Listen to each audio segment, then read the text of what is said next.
Aquí estamos con los dudantes. Carlos, buenas noches. Hola, buenas noches, Ricardo. Alma, Marvel. Buenas noches. Buenas noches. Este es un segmento para preguntárselo todo y la verdad es que esta semana las redes se han vuelto locas preguntándose qué le pasó al juez que entregó amparo directo a Diego Cruz, uno de los muchachos de los Porquis que habría violado a una niña en Veracruz, a Dafne.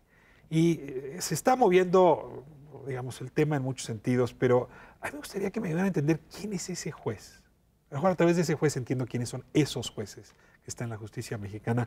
Anuar González Emadi, que escribió un texto que ha generado tanto odio, déjenme plantearlo así, no solo en México, porque ahora hay hasta textos internacionales. ¿Quién es ese juez? Dudantes. Bueno, ese juez es un representante de la justicia, ¿no? Es alguien que se dedica a tratar de impartir, de procurar justicia y que emite su sentencia para conceder el amparo. Está llena de frases, francamente, para hacer cortocircuito en la cabeza de cualquiera. Es un juez que se supone que tiene que interpretar la evidencia a la luz de lo que dice la ley y sacar una conclusión.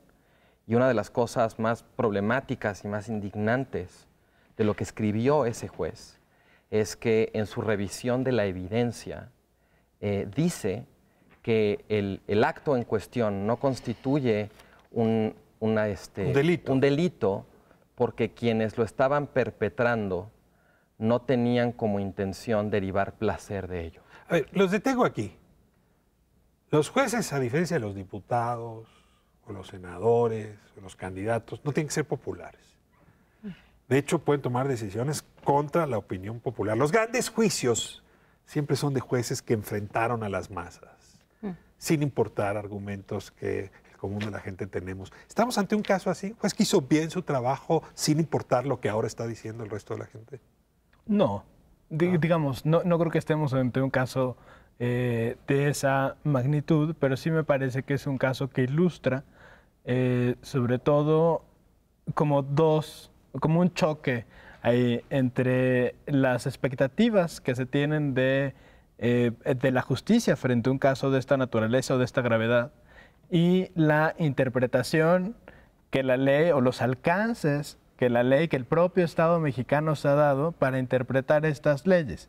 Es decir, si hizo mal su trabajo como juez, si uno revisa minuciosamente la sentencia del juez, es una sentencia que es aparentemente muy apegada a la legalidad. Digo aparentemente porque si uno la revisa con más minucia, se dará cuenta que de hecho es una conclusión que no deriva propiamente de los hechos en sí mismo, pero que además nos hace pensar en todos los niveles en donde el Estado mexicano falla para ver, revisar e impartir justicia. Ahora, él dice una cosa: no se advierte ninguna manifestación, intención, conducta, insinuación, mirada, acercamiento u otra circunstancia narrada que diera noticia de una intención de satisfacer deseo carnal, apetito inmoderado o erotismo sexual. Fíjate lo retrógrado. Había este dicho que se decía, no es por vicio ni por fornicio, sino por dar un hijo a tu servicio, ¿no? Es decir, y me llama mucho la atención el tema del cuerpo, ¿no? ¿Por qué hay un juez? Pues porque así está hecha la ley en principio, creo que es algo muy primitivo, que puede determinar o no quién o no tenía intención de placer, pero además que puede determinar que un lugar tan propio como la vagina de una mujer fue o no abusado si le metieron los dedos. A ver, explico el argumento. Lo que está diciendo el juez es que habría habido abuso sexual si y solo si Diego Cruz y Jorge Cotaita hubiesen querido copular con la víctima y que no hay prueba de que quisieran copular, aunque en efecto hubo tocamiento de senos y le metieron los dedos en la vagina en contra de ella. Porque eso sí lo reconocen, que ella no quería. Es que en función de eso, si el violador no disfruta la violación, entonces no es violación. Eso suena. Bueno, el tema es el cuerpo de la mujer es simplemente un objeto. Y entonces el acto lo define la voluntad del sujeto que está cometiendo el acto con respecto al objeto. Es ridícula esa idea. Nada más quisiera regresar al tema de AMLA porque me pone como algunas cosas en la cabeza. Si estamos hablando de cárcel, si estamos hablando de ley y de Estado, tenemos que hablar de ley. No nos podemos sustraer mágicamente de la cosa legal. Esto es un asunto eminentemente legal.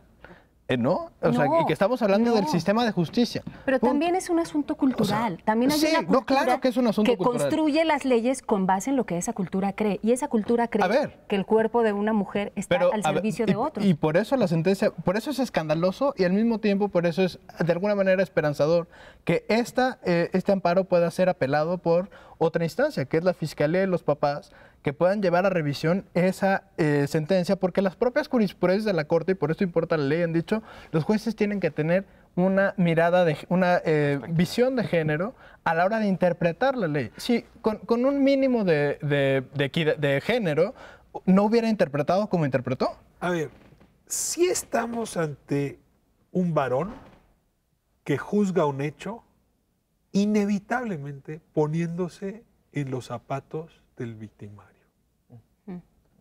Claro. Es muy difícil, es que ahí entiendo bien el planteamiento de Alma. Es decir, ahí de pronto el juez se mete en la piel de este individuo a partir de las declaraciones de la víctima y dice, yo en ese caso a lo mejor hubiera sido un tocamiento casual, lo advierte, como si se hubiera golpeado, pues. Un empujón en el metro. Y ahí compro el argumento de Alma, Antonio. ¿Puede un juez que está aplicando la ley ponerse en ese papel? Juzgar como si él fuera Diego Cruz. Evidentemente no puede. Pero tenía elementos para hacerlo. No, bueno, pero entonces ya no creemos en el Estado. Ya no creemos en el Estado, ni en las leyes, ni en la cárcel. Sí queremos que ese señor tenga consecuencias de lo que hizo. Es que creo que acotarlo a eso, ¿no? Es decir, estos pueblos... ¿Cómo le generas consecuencias a Diego Cruz? Ojo por ojo, diente por diente. Lo que están haciendo con el juez. Ahora el juez resulta que es víctima, que es un escándalo. O sea, el juez que es un macho que interpretó de esa manera, ahora se dice, o salió en los medios, dice, yo me excuso del caso de Capitán por el daño que ha sufrido mi familia en redes sociales, porque han exhibido a sus hijas.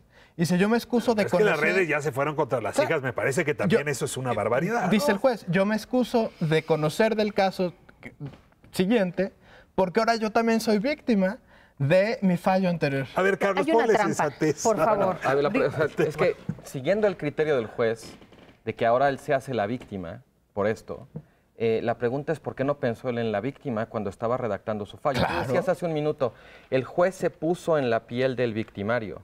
Mi primera pregunta aquí es, ¿y por qué al juez no se le ocurrió ponerse en la piel de la víctima? Pues porque ahora aparentemente se le ocurre muy rápido. ¿Por qué es varón? Bueno, pero es juez. Y todos los jueces, o sea, lo que decía Antonio, los jueces tienen que tener un caso como este, no puede juzgarse sin adoptar una perspectiva de género. Oye, Emma, los jueces hablan por sus sentencias. Y como bien decía Antonio, manda un mensaje a la sociedad en general. Si le hago caso a este juez, el mensaje para los muchachos que se metieron en una droga, que van alcoholizados, que empiezan a abusar de una mujer es, miren, mientras las toquen, donde quieran, todas sus partes íntimas incluidas, no pasa nada, siempre y cuando no manifiesten deseo ni lascivia. Ese es el mensaje que está mandando. Claro. Por eso es escandaloso. Es escandaloso por eso, pero además, no solo es que lo que voy a decir es tristísimo y muy desesperanzador, pero no solo es el mensaje que manda el juez, sino que lo puede mandar porque está en el centro de una cultura creada para esto, ¿no? Estos pueblos con usos y costumbres, hay un cuento genial de Sergio Magaña, se llama La mujer sentada.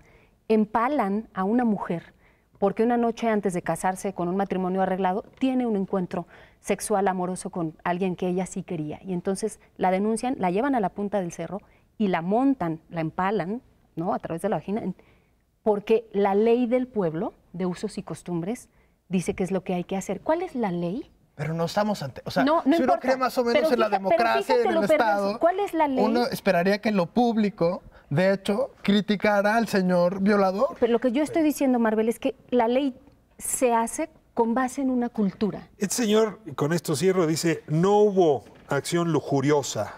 Diego Cruz no tenía excitación o impulso de satisfacer una avidez sexual ni el propósito de ejecutar la cópula.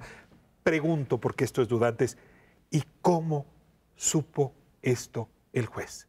Lo que sí sé es que si en lugar de haberse emitido este amparo bajo el sistema anterior si hubiera hecho una audiencia pública con la víctima de frente, esta frase no la repite.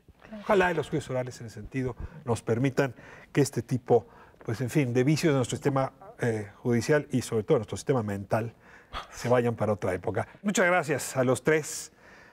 Nos vamos ahora a la casa Xochiquetzal, una casa mágica, llena de sabiduría, habitada por mujeres jubiladas, servidoras en más de un sentido.